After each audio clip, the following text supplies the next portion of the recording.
Congress party కార్యకర్తల గురించి ఎంత చెప్పినా తక్కువే. ఆనాడు మందుల శామ్యుల్కు ఢిల్లీ టికెట్ ఇచ్చినప్పుడు, కాంగ్రెస్ పార్టీ ఆశీర్వదించినప్పుడు మందుల శామ్యుల్ నేను అడిగిన పిలిచి ఎంత ఉందని 50 ఉంది సార్ అన్నాడు. మళ్ళీ ఎస్సనగదు ఉంది మందుల శామ్యుల్ దగ్గర బాగానే జమ చేసిండు అనుకున్నా. 50 అంటే అన్నా 50,000 ఉన్నాయి సార్ అన్నాడు. జేబులో 50,000 పెట్టుకొని తుంగతుర్తికి వస్తే 60,000 మెజార్టీతోని గెలిపించిన మీ రక్తాన్ని చెమటగా మార్చి సోనియమ్మ ఆశీర్వదించి పంపించిన మందుల శామ్యుల్ జేబుల్లో సోనియమ్మ పెట్టుకొని ఫోటో పెట్టుకొని వస్తే మీరు గుండెల్లో పెట్టి చూసుకొని భుజాల మీద మోసి ఈరోజు 60,000 పైచిలకు మెజార్టీతోని ఇవాళ ఎమ్మెల్యేని చేసింది.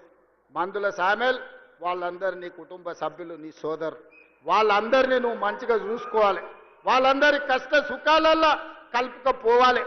ఒకరికి బాధ ఉంటుంది, ఒకరికి దుఃఖం ఉంటుంది, ఒకరికి కోపం ఉంటుంది, ఒకరికి ఆలోచన ఉంటుంది, ఒకరికి ఆశ ఉంటుంది. నువ్వు స్థానిక శాసనసభ్యుడివి, ఓపికతోనే అందరినీ కలుపుకపోవాలి.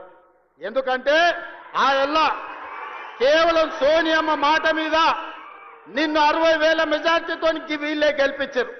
వీళ్ళే భుజాల మీద మోచిన రాయల్లో సోనియమ్మని నమ్ముకొని ఇవాళ వాళ్ళని కడుపులో పెట్టి చూసుకోవాల్సిన పెద్దన్న బాధ్యత నీదే. ఏదన్నా సమస్యలు ఉంటే ఆ పక్కల ఉత్తమాన్ని ఉన్నాడు, లేకపోతే మీ ఎంపీ సాపు చామల కిరణ్ ఉన్నాడు, కాదు కూడదంటే అడ్లూరు లక్ష్మణ్ ఉన్నాడు, అక్కడ కూడా కాకపోతే పైన నేను ఉన్నా. మీరెవ్వరు ఆధైర్యపడకండి. స్థానిక సంస్థలలో సర్పంచ్ కావచ్చు, ఎంపీటీసీ కావచ్చు, జడ్పీటీసీ కావచ్చు, జిల్లా పరిషత్ కావచ్చు, ఏ ఎన్నికలైనా మిమ్మల్ని గెలిపించే బాధ్యత, మిమ్మల్ని ప్రజాప్రతినిధులను చేసే బాధ్యత పార్టీ తీసుకుంటుంది, ప్రభుత్వం తీసుకుంటుంది. మందుల శామ్యుల్ని గెలిపించిన బాధ్యత మీరు తీసుకున్నారు, మిమ్మల్ని గెలిపించే బాధ్యత పార్టీ తీసుకుంటుంది. తొందరలోనే స్థానిక సంస్థల ఎన్నికలు రాబోతున్నాయి.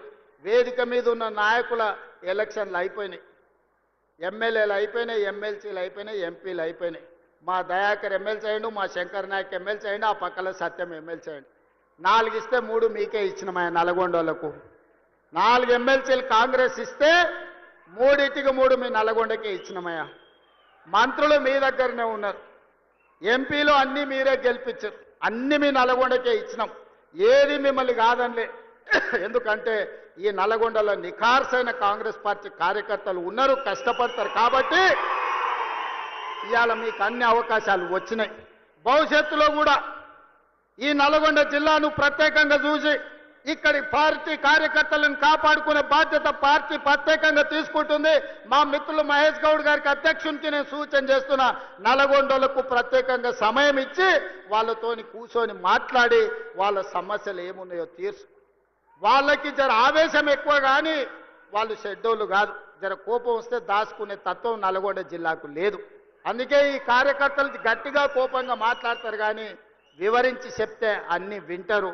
నాకు ఆ నమ్మకం, విశ్వాసం ఉంది. చిన్న చిన్న ఏమన్నా ఉంటే మనం అన్ని కూడా